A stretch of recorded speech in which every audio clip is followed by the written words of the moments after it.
I mean, like, how they set you up for workforce planning? Like, clearly the military is all about logistics, right? Well, exactly. So that's exactly how I kind of got my foot in the door there. So where does everybody's definition of workforce planning is? How do we start to build a common understanding of what it is? How do we help leaders and HR practitioners or finance practitioners understand what the benefit of it is, and the steps that we need to take to actually realize those benefits, and then start to kind of build out that operating model.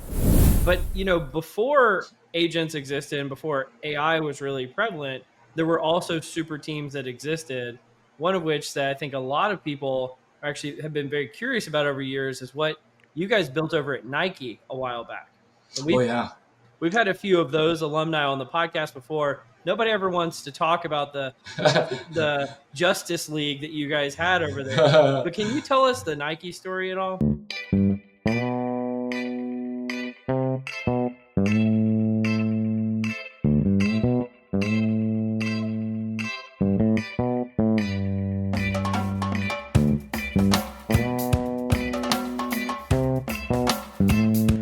Welcome to Directionally Correct, a PL's podcast with Cole and Scott.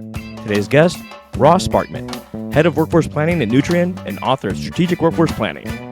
Hey, Directionally Correct fans. If you're looking to stay connected to the podcast, make sure to subscribe to our Substack newsletter, watch our videos on YouTube, or listen to the podcast on your app of choice. This podcast is dedicated to you to help educate and entertain you on how to effectively do people analytics. We are a listener-supported podcast, so please consider becoming a patron. If you'd like to support the podcast by becoming a patron, you can find a link to sign up in the show notes or at patron.podbean.com/directionallycorrect. Thanks for being a listener.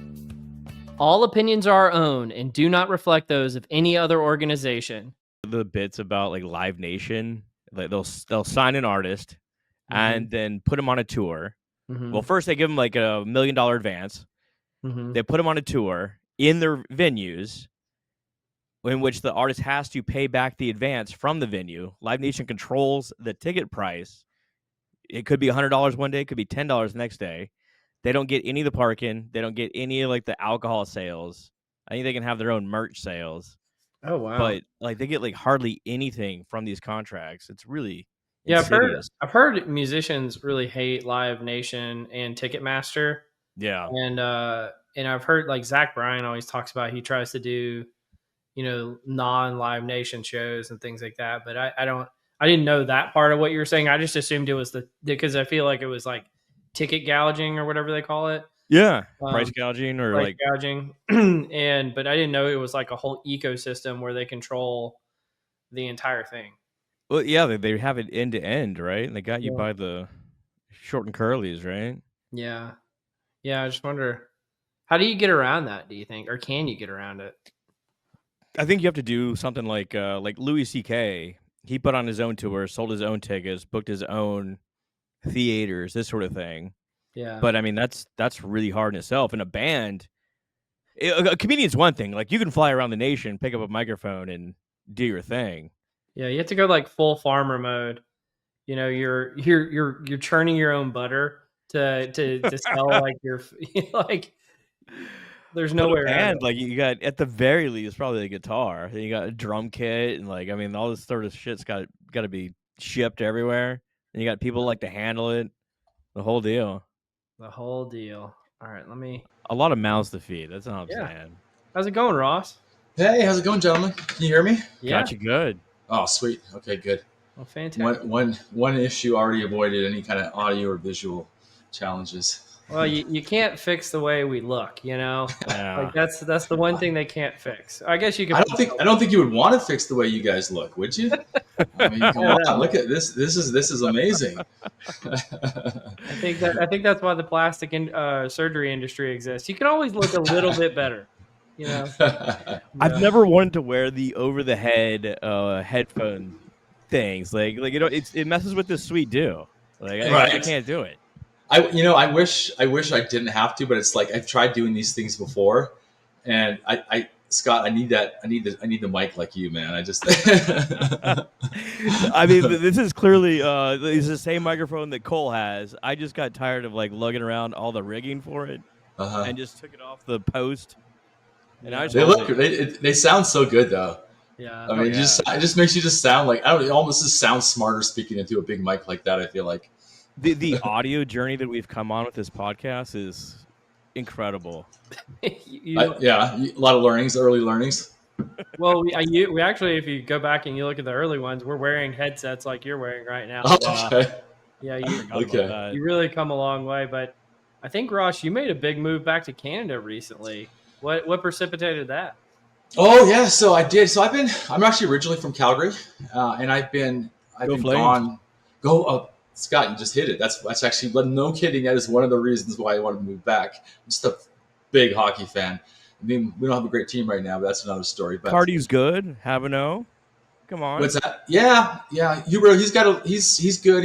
We're overpaying for him a little bit, but are you guys probably, Scott? Are you probably a Stars fan? You guys are in Texas, right? Yeah. I grew up. I mean, heck, they moved to Dallas probably like 1992, something like that, and Yeah. I follow them. I live in Seattle now, and like, oh, you live in Seattle. I thought you were in Texas for some reason.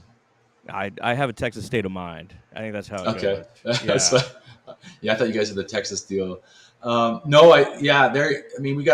we're in a rebuild right now, so it's going to be a while, but it is. So that's one of the reasons I wanted to get back to Calgary. I'm originally from Calgary. I've been gone. I came back for a couple of years over the pandemic. Came back a couple of years after I got out of the military, but for the most part, been gone about 25 years. And so my family's all from here.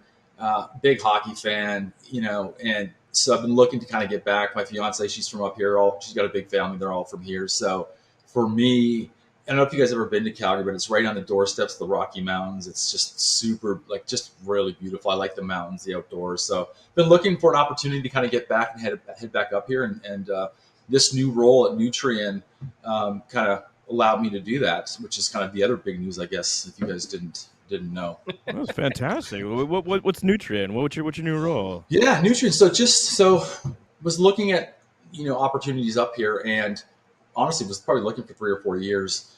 Nutrien it's not a sexy company in the contemporary sense of the term, like a Meta or LinkedIn or some of the other the Nikes of the world that I've worked at, but they are, believe it or not, they're a fertilizing company. So we are feeding the world. So arguably, in terms of the mission-driven organization that I'm working at right now, it's probably one of the most important that I've worked at.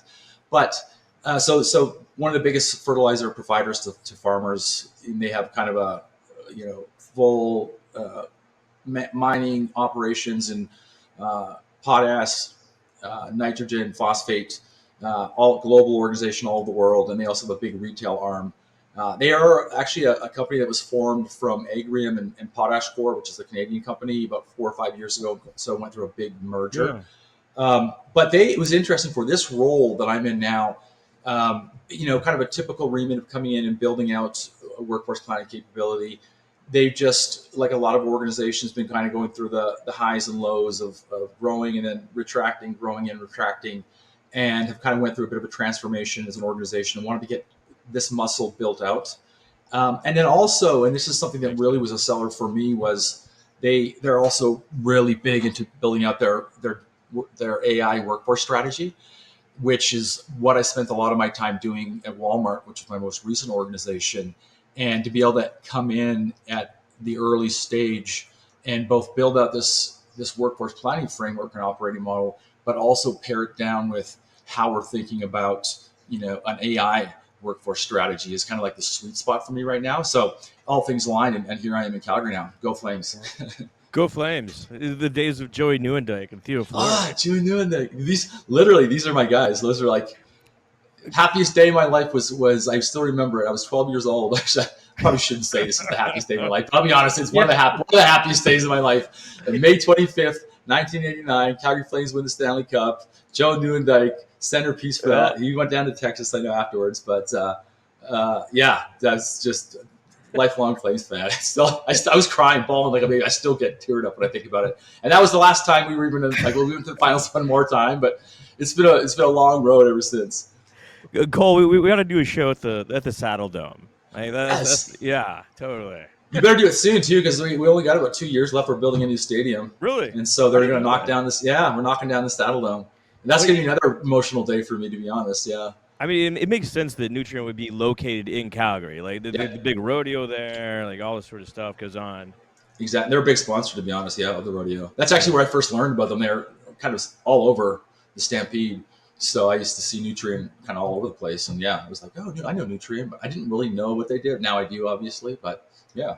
Well, I'm sure your family is super happy to hear that your best day of your life was nothing to do with them. I really that really comes out of my mouth too easily. I really have to I have to really be careful the way I say that. But it was very, very happy day. It was a long time ago. Well, I should have asked you this before, and you said you were a veteran, but I was thinking about it. So were you in the armed forces for Canada or for the United States? U.S. Yeah, so I guess that's probably a good question. So I actually have dual citizenship. So Okay. So I was in the U.S. military, and I joined the U.S. military just because there's more action, more excitement there, I think, than the Canadian. Wow. And I'm not talking about going out like Rambo styles, but it was just more opportunity. I think I wanted to have the chance to kind of go overseas, and there was a lot of educational opportunities in the U.S. military. Still is, and I took full advantage of those. And so when I actually, was funny, I drove down to Montana. My grandpa, I was kind of at this inflection point in my life, like, what are you going to do? And I don't know. He's like, have you ever thought about joining the military? I was like, absolutely not.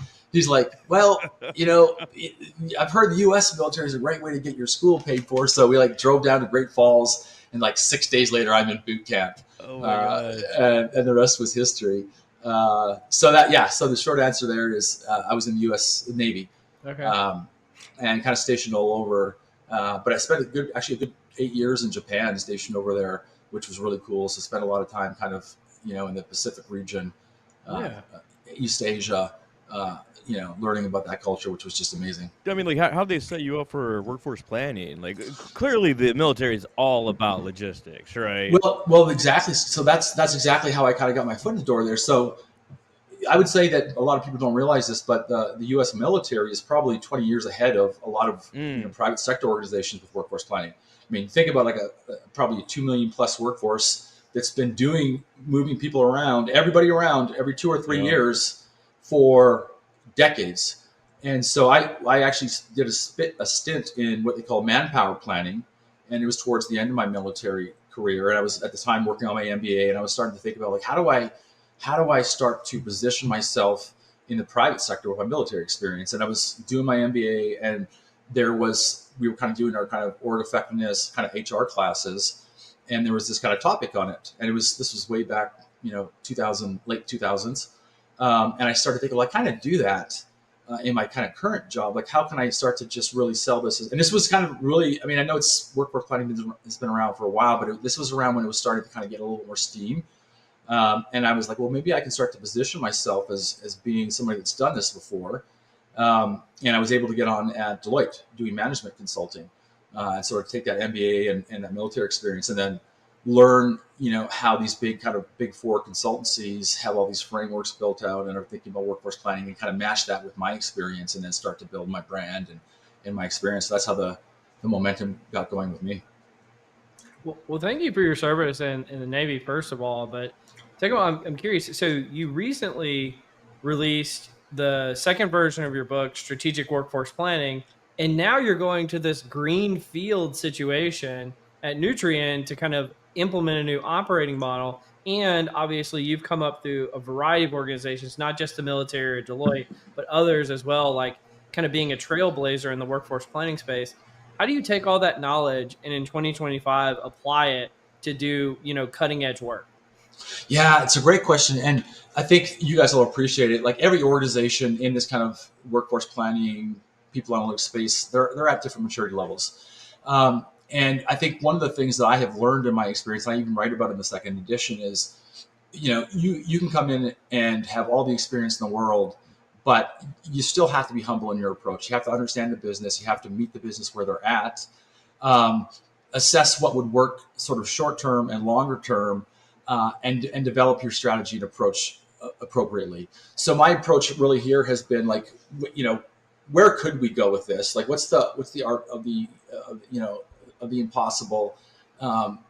What could we do different in the short term what are some of the obstacles between where we're at now, whether it's through capabilities, whether it's through technology, products, data, that we have to sort of overcome to get to this sort of future state. And moreover, like, how do we educate our leaders and the folks working across the organization around even what workforce planning is. That's the approach that I'm really taking, and that last piece is really important because it's common theme that I found is there's a lot of different definitions of what workforce planning is, and they're all usually right, but a lot of people don't. Yeah, right, and to an extent, a lot of folks I don't think are able to connect all the dots from an end-to-end full operating model. I call it the workforce planning ecosystem between like the headcount budgeting planning process at the start of the year that kind of finance goes on, through position management, through kind of managing short-term operational workforce planning, all the way to that kind of big, sexy, like how do we start to build out, scenario modeling and think about all the factors that we need to build out, sort of an optimized workforce. Oh my God, this sounds like the military already, right? Yeah. Exactly. And so what I like to do is just like, where does everybody's, definition of workforce planning is, how do we start to build a common understanding of what it is? How do we help leaders and HR practitioners or finance practitioners understand what the benefit of it is and the steps that we need to take to actually realize those benefits, and then start to kind of build out that operating model. I've been in other organizations where like they'll just kind of like throw people into different roles, right? And like one of them at a previous company was to like essentially throw interns or people at mid-career just into the workforce planning area. It's like, this seems really dangerous. Yeah. This seems really dangerous. Like, how can we like separate those that? What are the best practices here? Like, what would make for a good? Because everyone could do it, but not everyone can do it well. I think that's where I'm going here. Yeah, it's a great question. I think that what I would see as being, and it touches on sort of a little bit what I just discussed, but what I would see as being the difference between somebody that is really experienced in this space and able to come in and make an impact versus somebody who was kind of just put into a role. Yeah. Is, first of all, you really do need to take more of a systems thinking approach. Okay, so you're going to have to level up a little bit to say, well, what are we trying to do with this to benefit the organization, which then requires you to think about, well, what's the point of the organization, right? And putting my MBA hat on, well, if it's to drive shareholder value, how then and how do you drive shareholder value? Reducing costs, being more profitable, making more money, right? So what does that mean then in terms of workforce planning? Well, there's a big element of obviously the people component of the balance sheet, right? It's a huge cost. To be able to execute any strategy that a leader wants to enact in their org to help realize that broader corporate mission, you need to have the right capability and the right team, the right level, the right mix in terms of the workforce, and you need obviously the right skills. But what you need to be able to do then as somebody that's coming new to the space is to be able to connect that all down to what workforce planning actually can do to help drive that impact. So whether it's providing better insight, and helping to track against a budget, whether it's identifying the right skills and the right that are in place today and what skills need to be in the future, whether it's building out those 2 or 3 year scenario models, to say, well, if commodity price X went up this much, what would that mean in terms of the resources that we need? Whether it's thinking about what the contractor versus FTE mix is to build you more flexibility. Are we buying, borrowing, building? Is it what's the role of AI? There's no shortage, right? There's no shortage. Like I can just keep going and going and going. So I think to the extent you have a good solid understanding of the business, and how that connects to this end-to-end workforce planning process, and then there's specific steps that need to be taken, and the quick wins and long wins are all really important. Yeah, you've talked about this a little bit already, but I really want to hit home the point. Why does workforce planning matter to the C-suite, and why does it matter right now? So this is an interesting one, Cole. I was on David's Green's podcast a couple of weeks ago, and we were sort of talking about this space, and I made an observation to him. I've obviously been in this space for about 20 years now, and I've sort of seen the evolution over the last 20 years. I'd say in the last 2 to 3 years, I have had more interactions with C-suite, board level members on workforce planning that I ever had before. And why I think that is a couple of reasons. I think obviously coming out of the pandemic, I think a lot of leaders were, burned a little bit by some of the growth that they went after. There was a lot of really bad workforce planning. If I look at the pandemic, it was just like, let's just grow with no real strategy behind why that growth would be happening, rather than just growing because, we're making good money right now. So I think a lot of leaders were snake bitten a little bit, are snake bitten a little bit, and want to start to think more strategically about that.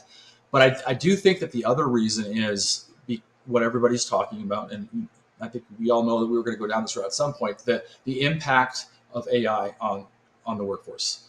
And I think we're at this really big inflection point right now for a lot of organizations where it's been discussed a lot. There's a lot of excitement, but there's not a lot of organizations that have actually realized the benefit of the technology. And there's a need then to say, okay, if we're actually going to benefit from this technology, we need to become more productive, and we need to be able to start quantifying that productivity, or we need to actually start, and we at the same time potentially we need to start taking some of the efficiency gains out of the workforce and get some savings. And so what I see happening is like questions around like, how do we actually do that? Right? Like, what does that mean in terms of our workforce strategy, our workforce plan? How long will it take to be able to start to really, realize the potential benefits?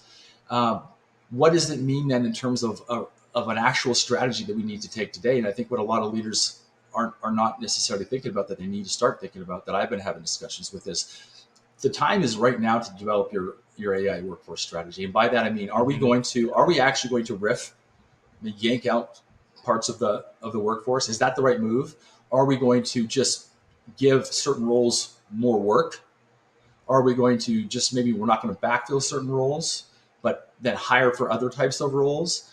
Are we just going to go on a hiring pause? Like, what do we actually need to do today to ensure that once we are actually ready to turn the switch on, whether it's agentic AI or it's the right tools, like actually be ready and have a strategy in place? And I think it's sort of went from this world of hype and like to this world now, like the board wants to know, like, what's the plan here? When am I going to see an impact on my balance sheet? When am I either going to start making more money, or am I going to start saving more money? And we want a tangible plan. And I think that what I'm seeing is I'm being involved in those conversations, and I can add a perspective.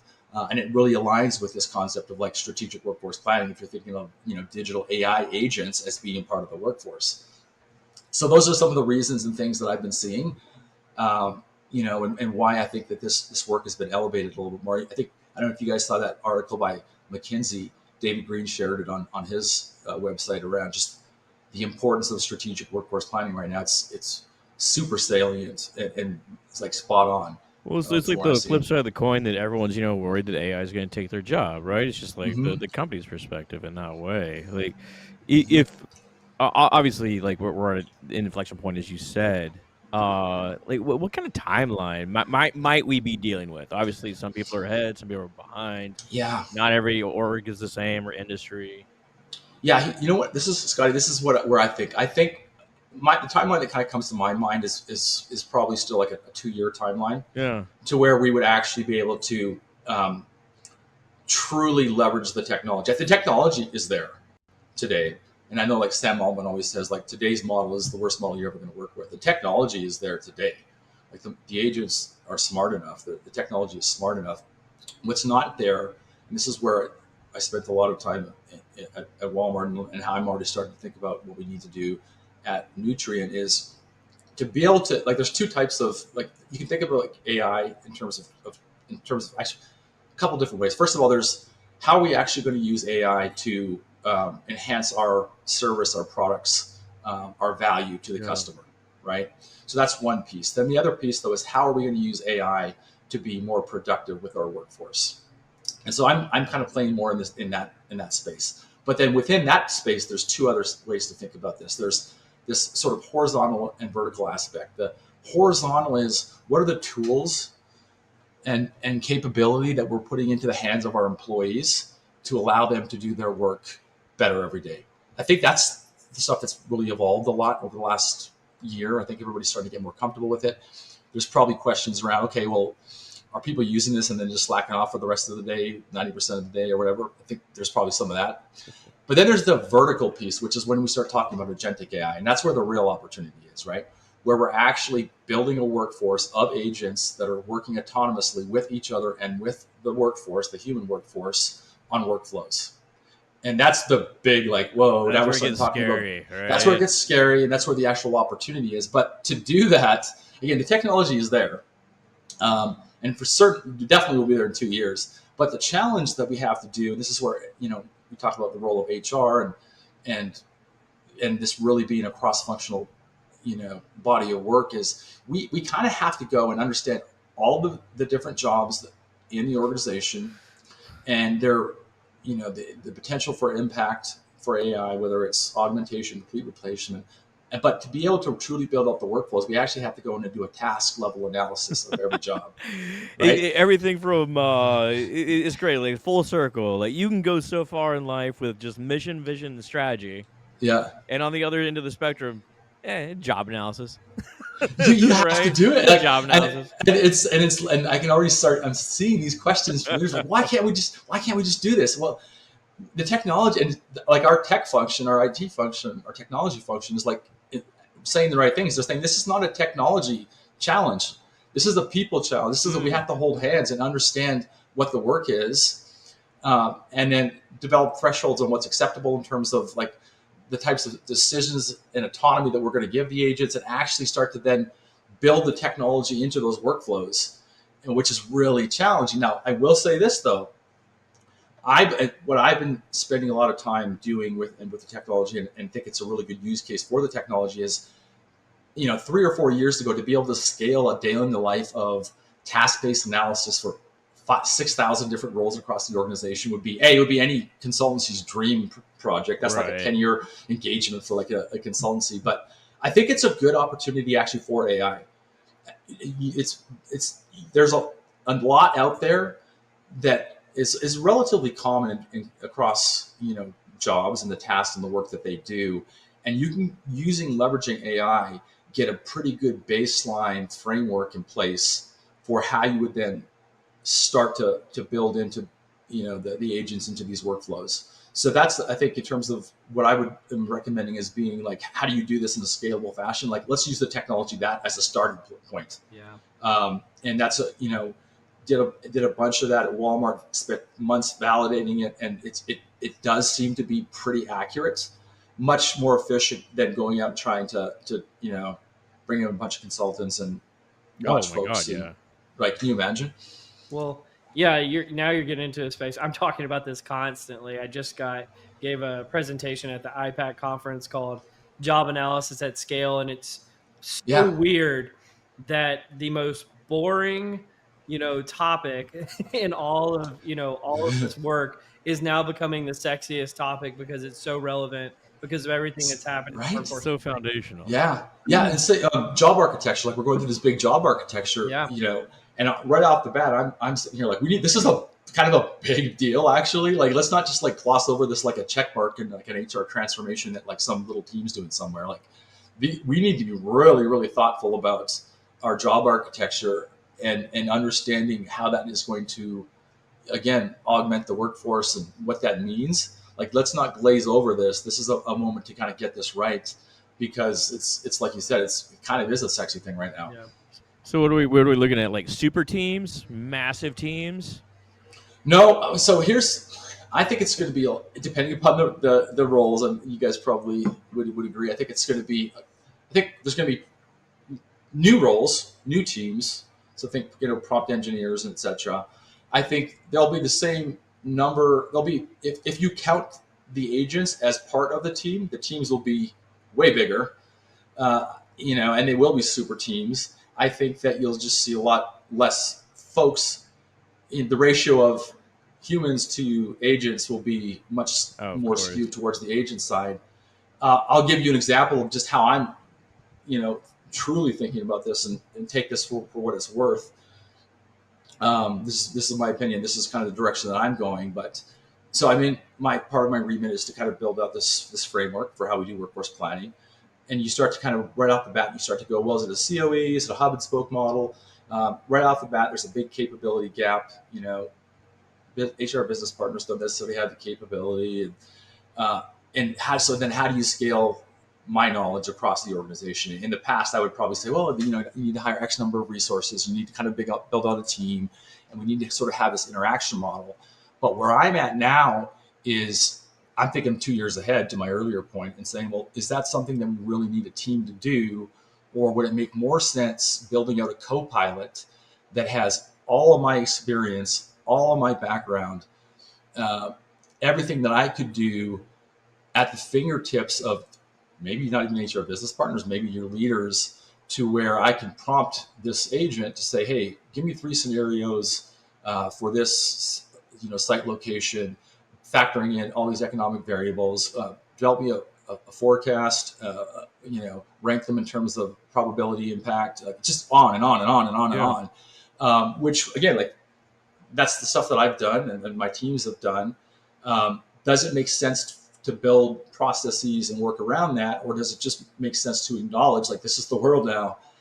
Maybe we just start to design something like that, a co-pilot that we can put into the arms of the leaders. Like could it have been a team of 20 or 10, in this space, or does it make more sense to just have one person that's driving the strategy and putting the technology in the hands of the leaders and the HR partners? That's the direction I'm going. Yeah. And like I said, we're at an inflection point. Let's see where we're at 2 years from now. But that's where I see the technology headed and the work headed. That's just one example, right?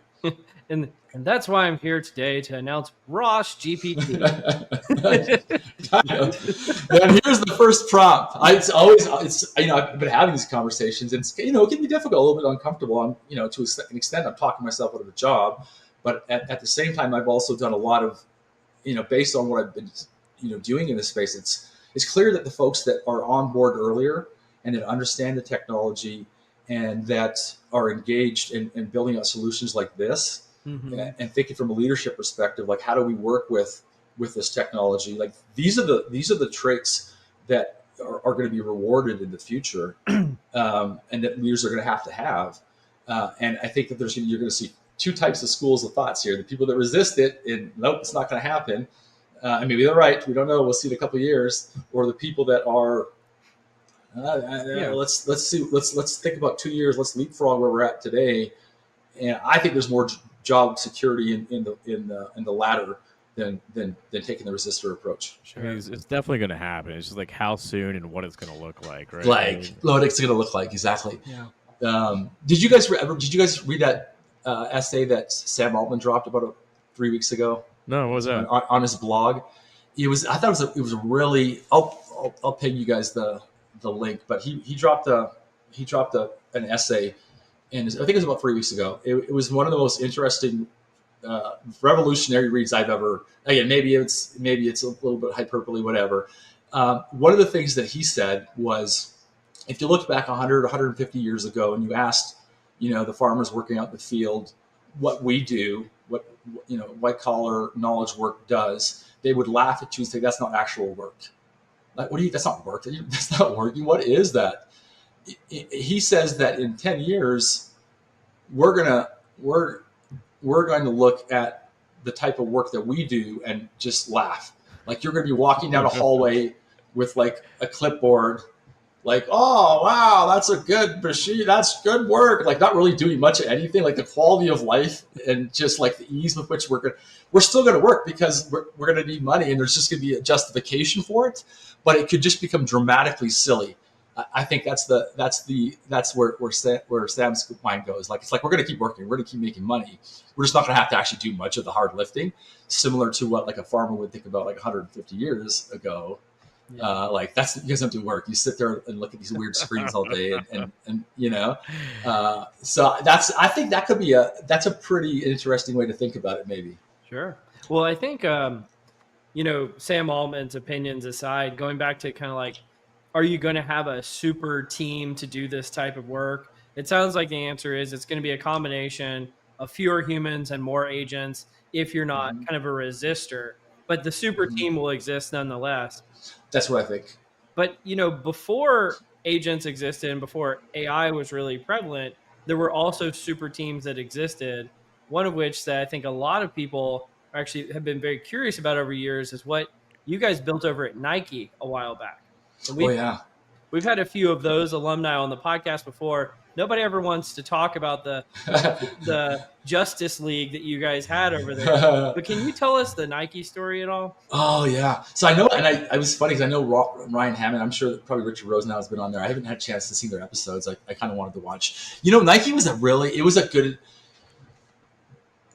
How to put this? You could say it was an experiment that didn't have necessarily the leadership support that it required to be fully successful. So backstory here is, 4 or 5 years ago at Nike, Tony Trong got hired, who's been in the space for a long time too. We kind of all know each other. I don't know, I'm sure you guys know Tony.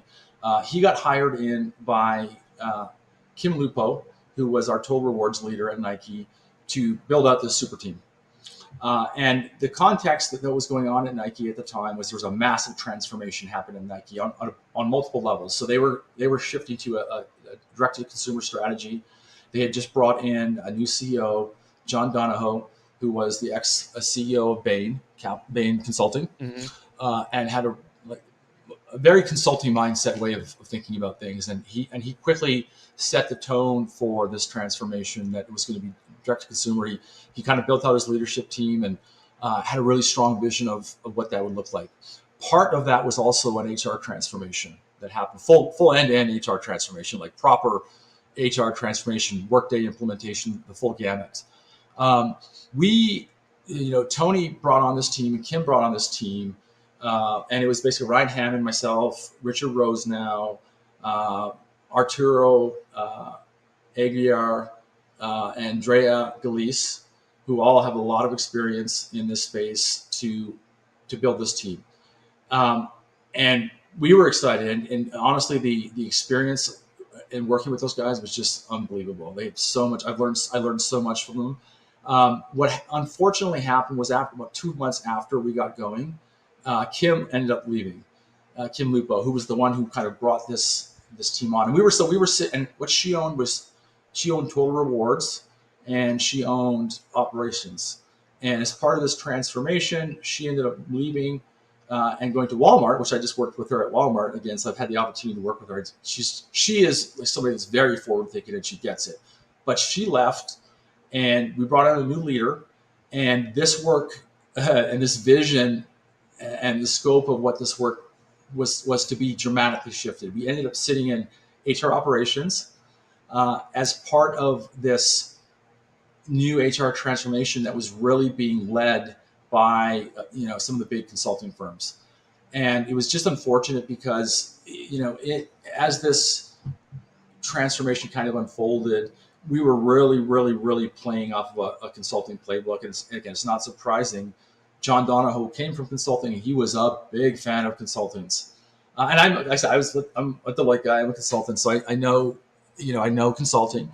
I also know the limitations of consulting, but it was a really interesting dynamic because it really felt like we didn't have a ton of agency over, how this strategic workforce planning and people analytics function should and could be part of the HR operating model. We went from being like this big kind of shiny, like this is the future, to in a matter of a couple of weeks being like, try to get it where you fit in. And I think that, and so we were sort of at the mercy of these consultants, and there was two, they were everywhere. Again, not a slam against consultants. I was a consultant before, but you had them doing you had them doing the Workday implementation, the HR operating model implementation. You had and there was 14 different consulting. You had boutique firms, you had the big three, you had the big five. There were so many consultants, which again, just from my perspective on total cost of the workforce, it was insane. But I think it became clear that we really enjoyed working with each other. But at some point, it started to, I think, just feel everybody on the team that we would be valued, I think, more valued at other organizations. And so I think all of us ended up leaving. So there's nobody there left. It was a great, now again, amazing experience, a huge learning. The chance to work with all those guys was just incredible. To go through this transformation, and to really force yourself to think about some of the things that when you're going through an HR transformation and you're sitting as part of a people analytics or strategic workforce planning team that you need to consider to be successful, was just a huge learning curve. That's why when I was speaking earlier around some of the things I would want to consider, we just learned a ton from all that stuff. So it was actually a really good experience. I think the vision of where we started to where we ended, there was just a lot of disruption with the transformation, and it just was one of those things that kind of got mixed up a little bit, and we all sort of just moved on. No, I appreciate you sharing that. Like that's. Is that the first time have you never had a conversation with Richard? This is my take also too. So definitely talk to some of the other guys. But that was sort of my take on sort of how it kind of played out. Well, the weird thing about being on the outside when that happened was every other company was going, "Oh shit, do we have to create a super team too? Like, is there going to be anybody left?" Yeah. And so it was a very interesting time, and I really appreciate you sharing. Scott, are you ready for the confusion matrix, or you have one other thing you want to chat about?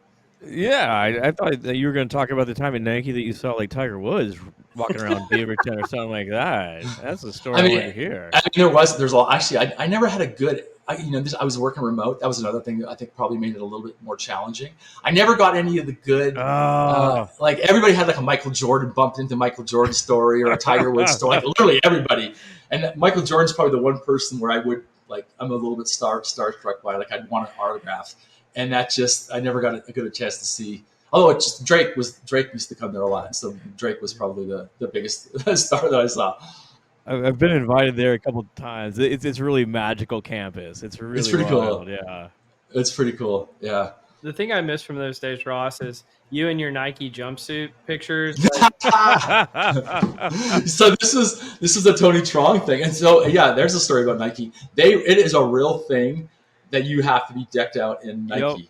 Yep. Do not show up 100% in anything but Nike. And so I was that's what Tony sent us as all the clothes I was wearing in that picture. Tony sent us in our kind of onboarding package. It was just awesome. We got so much good Nike swag. Yeah, and the discounts are a real thing there. It's just insane. I got so much good Nike swag and gear now. It was worth it working there alone just for the Nike product I got.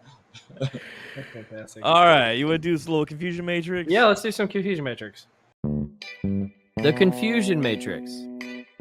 And I will say, as someone that used to build gas stations, we don't really do real work, honestly. That's fucking hard work, dude. Come on now. Exactly. Okay, we'll do a little research roulette. So your job is, I'm going to present 3 different article titles. Your job is to identify the real one. 2 are fake, 1 is real. Okay. And everyone's playing here. Here. And unfortunately, I don't have the lights on in this room, so I can't really see my notes. But okay, so it's going to be an adventure. Okay, number 1. Advanced vertical mobility in domestic felines. Why cats land on their feet. So cats landing on their feet. I feel like you used that one before. I have not. Okay, well, let's see. There are common themes, though. Well, maybe it's the same one. I mean, to me, it's definitely a question I've always pondered. So I can't imagine if it's something that I pondered that there hasn't been a lot of researchers that have pondered it. So I say yes, real. Cool. Yeah, cool. Okay, well, let's keep going. I want to hear the other 2. Involuntary facial responses to citrus stimuli. Why people make weird faces when eating lemon. All right. What's number 3? Someone actually study this. Okay, 3rd. Consequences of erudite vernacular utilized irrespective of necessary problems with using long words needlessly. Ah, interesting.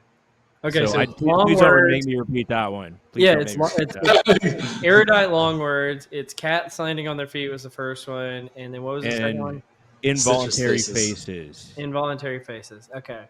So Ross, which one do you think is real? It's 1 real, 2 are false, correct? Correct. 1 real. Okay. Oh, I thought it was 2 real, 1 false. 1 real, 2 false. Oh, this feels like a trick one because. So what's cats falling? Involuntary faces and using. It feels intuitive that the cat's falling would be true, but I feel like it's got to be a trick question. So I'm going to rule that one as false. I feel like the I think that it's a kind of a crapshoot between the weird faces and the long words. I'm going to say that the weird faces is also false, and that there's some people that have been sitting around and wonder why people use these big words. Is it something to do with an ego thing, or I don't know. That's my guess. Okay, you're going with the long words, Cole. Going with What the long say words. you? What say you? I still think we used the cat one before in the past, and so I think it's a fake one. I actually agree with Ross. I just wasn't intrigued by the second one, so I think it's the long words. Both of you are correct. Oh, both of you correct. Sweet. Nailed it. I didn't write down any of the details of it, like the journal of the year, anything like that, but it is real. Like, I did see a clip, and I pulled it off of Google Scholar. But congratulations. Yeah. Do I get a prize for that? Yeah. Yes. Cole will make you a social media tile that you can share with all your friends and family. Yes. Yeah. When you guys had this confusion matrix kind of thing going on, I was expecting that I was going to like get tested and have to build some sort of like a classification model in Python in real time and like show that I was like some sort of like super like ML nerd or something like that. So I appreciate that it wasn't as difficult as doing something like that. It's just a great people analytics term, right? Yeah. I think we're proving what a double entendre is. So, like, are there CEOs or anybody that you've ran into within C-suite that's like too verbose, not necessarily verbose, but use these like long words needlessly and like very, they obfuscate themselves in this way? So Jeff Weiner, who was the CEO of LinkedIn, he did it so elegantly. Like he was. I don't know if you guys have never had a chance to listen to Jeff Weiner like speak. Like he is mesmerizing. Like if you want to, so he uses a lot of big words, but he does it in a way that's like, yeah, Jeff, of course. I'm not even going to try to say that word, but yes, it makes sense. Like, and then you're looking it up and just, he was just absolutely just a super elegant speaker and just great if you ever get a chance to see him. I think this is the AI future, like the ability to communicate and connect with people in a very personal way is going to take on incredible value. I think so, absolutely. I mean, again, if you think about like what will be valued, in terms of like employees, it is going to be this. It's going to be whatever emotional intelligence, whatever you want to call it. I think it's going to be huge, and it's going to be something that separates. Because at the end of the day, there are certain things that are just human. We do want to be able to connect.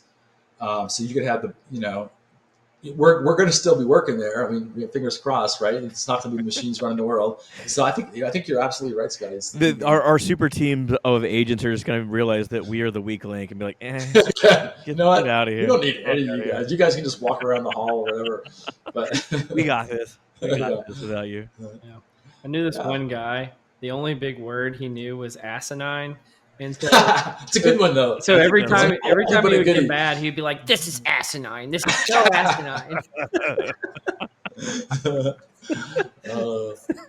one that I never used before and this is probably not even a big word or whatever, but you don't use in the military. We didn't use a lot of big words, I'd say, and so I did have to kind of like build up my big word vocabulary, and I just bifurcate was the one for me. Bifurcate, that's a good one. Yeah. I was always like, bifurcate. Yeah, how can we bifurcate this? I got a little bit overboard, excessive with using bifurcation.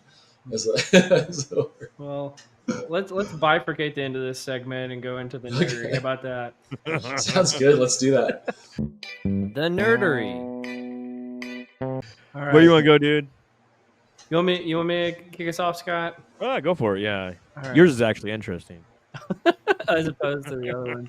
Well, we'll find out if it's interesting or not. So the article I've got is called The Renaissance Period for Organizational Research. So this is by, again, we've covered a few of his things lately. Paul Spector has a little magazine that he's been putting together. And he talks about, which I thought was interesting, he talks about kind of the golden era of rock music was the 60s and the 70s with Led Zeppelin and a few other artists. that came out in that period. And he talks about how it happened in the natural sciences in the 20th century, in art, Salvador Dali and Albert Einstein, and a few folks. And he said, what is the kind of the Renaissance period for organizational research? And he posits it was happening in kind of the 1980s, when some of the key concepts like organizational stress, organizational health psychology, counterproductive work behaviors, organizational citizenship behaviors, and work family conflict were all kind of some long poles in the tent of what was going on in the field. And he lists a bunch more examples, but it was probably too many to list here. But really, it's more of a commentary of what he says on the modern malaise. So, one point he's been hitting on lately, and I've been reiterating, is just that all that's happening, it seems, in the organizational research space is just people adding more complex statistical tests to models, but the underlying theory itself, or the interestingness of the research, has actually somewhat diminished in this period. And so I wanted to get you guys' thoughts on this. What do you think about the Renaissance period for organizational research? Yeah, I would actually tend to agree with that. And here's my reference point. If I look back on all the research that I was doing for my books, I feel like a lot of it that was just like foundational things that I was referencing or citing in the book were from papers that were kind of in the 80s and early 90s. I actually wanted to have more modern, citations and research, but there was just like some stuff with David Ulrich and Peter Capelli and John Boudreau. Like a lot of that stuff was just foundational to how I think about strategic workforce planning and modern HR. So it feels like that's probably tangentially in the same space. Yeah. I think you're right. So I think I would agree. Yeah, I mean, early on in a field, there's a bunch of low-hanging fruit, right? Lot of big chunks that you can uncover, and of course that's going to make a big impact. You think about theorists like Karl Popper. Like once you have a paradigm shift, like we're in one right now, perhaps even late stage. We'll have another one, and then we'll be able to add new value that way. But now the whole way to get your name out there, or like even try to explain the remaining variants, is to go more complicated and less easily understood. Yeah, and which is exactly, I think, what we're like to the point in the paper, what we're kind of seeing, right? Yeah. Well, and I mean, I think we covered this probably 6 or 7 months ago, but somebody had posted the original IO psychology text from Hugo Munsterberg that came out in 1920. Yeah. And I went back and actually read probably 2/3 of the book. It still holds up. All the low-hanging fruit that Scott mentioned was all identified in 1920. Yeah. And people are still talking about it today. Honestly, it was a really good book. It was a much easier read than most of the academic articles we read now. Yeah. And I was like, why can't we write like this anymore? It was fantastic. Plain language, because there's not crazy vernacular. Right? Right, there you go, right? Yeah. Not crazy vernacular. And you'll hear this in different organizations as well. It's all the research you're talking about is external. That doesn't apply to us. You're still fucking humans. Everyone still has the same sort of things going on. Yes, it's going to apply. Absolutely. Exactly. Well, Scott, which one do you want to go to next? We'll do the pivot penalty. All right. I found this wildly interesting. So, we covered some time ago the idea that if you to advance your career, you essentially explore the different environment and then hit on something really good. Think of Pablo Picasso. Early on in his career, he was a Dutch master, very sort of realistic paintings. And later on, he became the abstract that we're all sort of familiar with. This article, they assigned cosine similarities to the works of, there's 2 million articles from 1970 to 2015, something like that.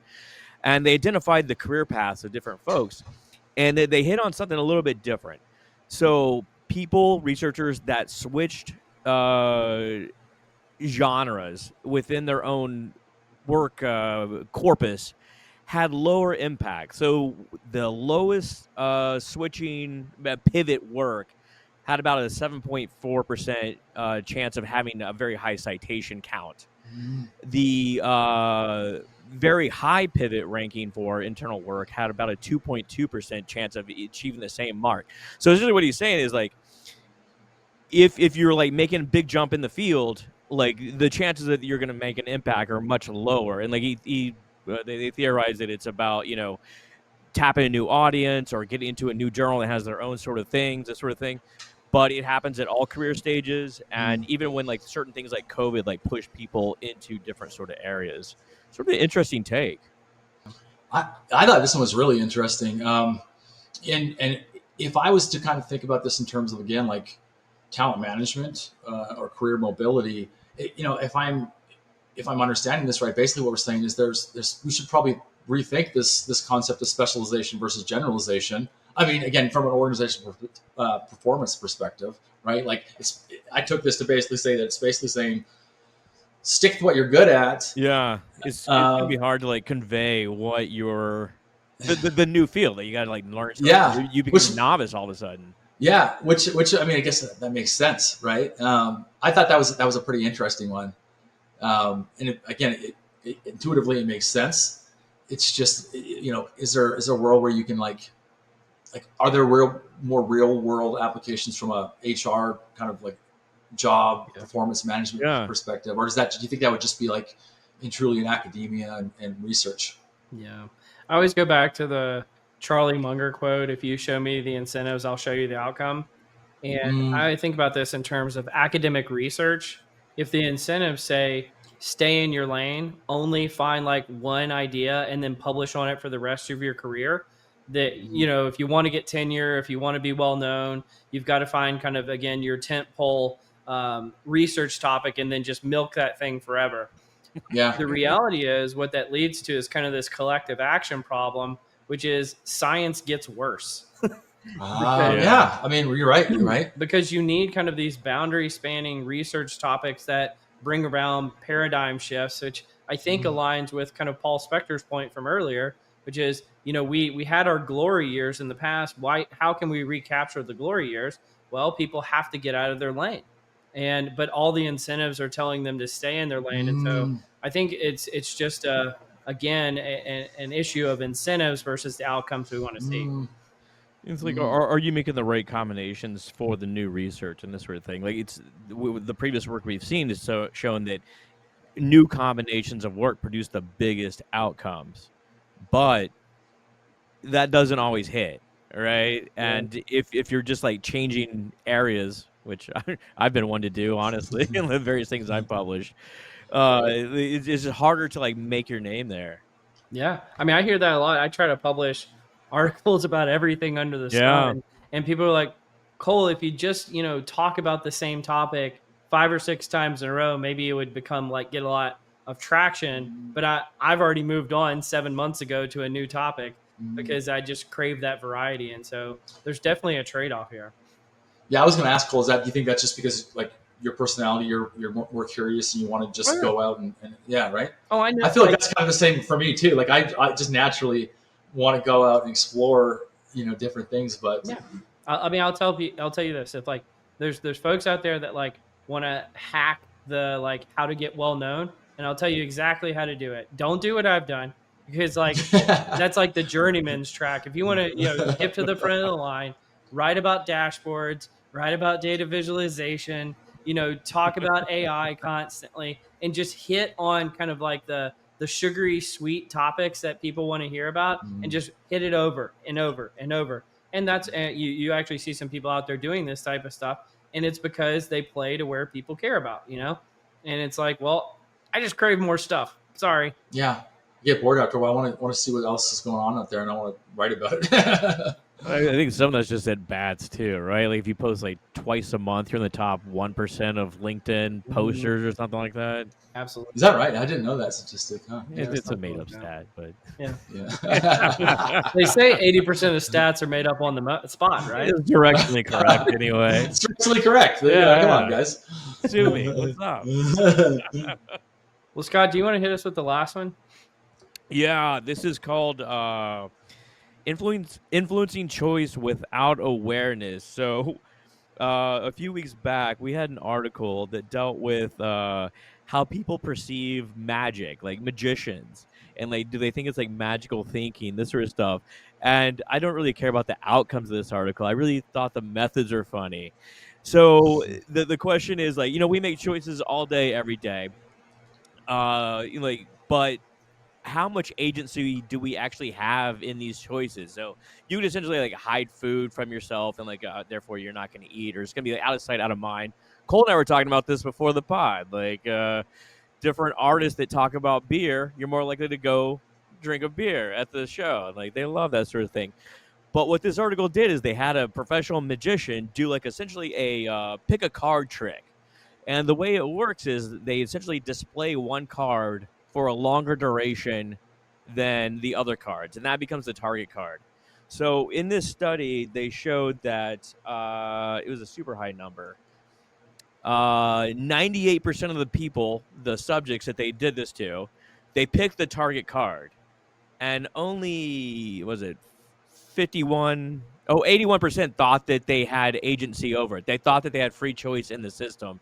They replicated this in a laboratory study, had a much lower success rate, but still, they essentially show that, we don't have as much free will as we think, and you can be manipulated relatively easily, even when you know that it's happening.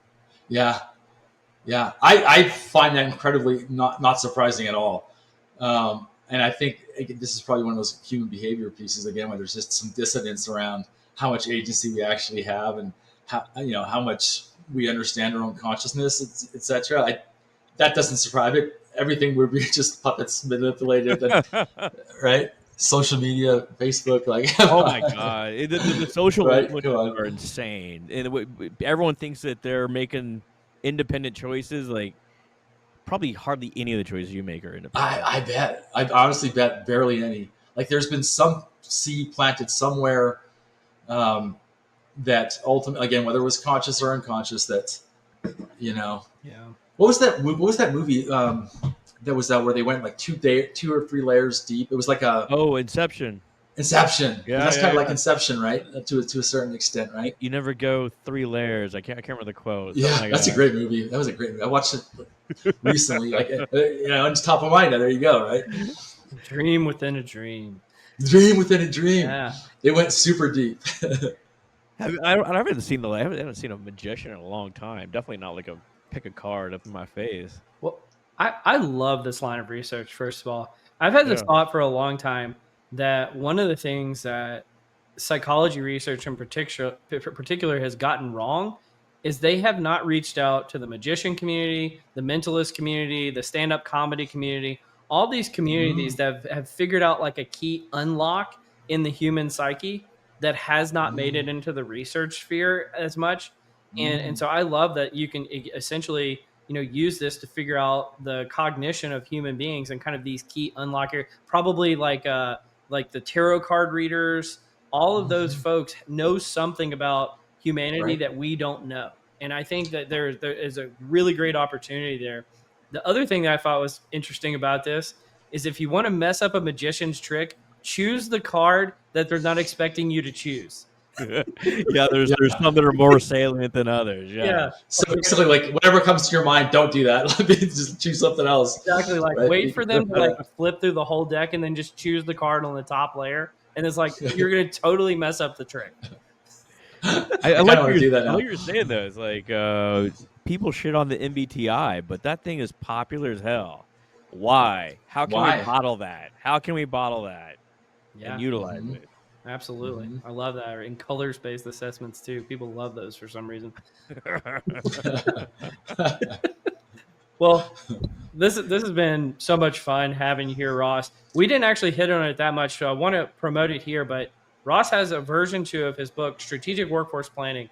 We have just scraped the surface of some of the insights that Ross has to give in the workforce planning space. And as we established earlier, this is like a key conversation that's happening everywhere. You should be digging into this. So, Ross, thank you so much for joining us. I want people to go out and buy your book. But before I give you the last word, Scott, any final words for Ross before we wrap this thing up?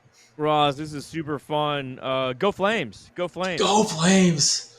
Let's just make the playoffs, man. Let's just make the playoffs. That's all I want. I think they can do it this year. I think they can do it. I'm hopeful. They were close last year, but Yeah, so go Flames. We'll lead with that. You know what, guys? This has been great. I've been on several podcasts this year. This is definitely, without doubt, the most fun one. Just naturally flowing conversation. I just kind of want to go grab some beers now. So unfortunately we're different locations, but thanks for having me. Yeah, again, book. Second edition. I think some of the big highlights in terms of what are in the book are everything we sort of talked about today. There's a lot kind of on how we think about workforce planning and Gen AI. We talked really deep on some of the skills-based workforce planning. I tried to really make things a little bit more actionable in this book. I've had 6-7 years worth of feedback to kind of say, hey, like, how do you actually tactically step by step do this type of a process? There's a bunch on operational workforce planning, on leadership in this space, and then sort of like the future of the function. So a lot of the stuff that we touched on today, but it's been fun to write, and it's interesting, Cole, to your point. Like, there's so much more that I learned in this research process that I want to kind of write about now, and go deeper on. But and I think the only other thing is that I'm also going live with my the website where I'm starting to kind of publish my own content in a blog. Talent Stratify, STRAFIY. It will be something that you can access also with content and learnings. But otherwise, thanks, guys. I really appreciate you giving me the opportunity to come and join you guys in this great discussion. Well, you heard it here. Ross is already starting on V3 of the book, so he's got that going. And check out Talent Stratify. But you've been listening to Directionally Correct, a People Analytics podcast with Cole and Scott, and today's guest, Ross Sparkman. Thanks for joining us, Ross. Thanks, guys.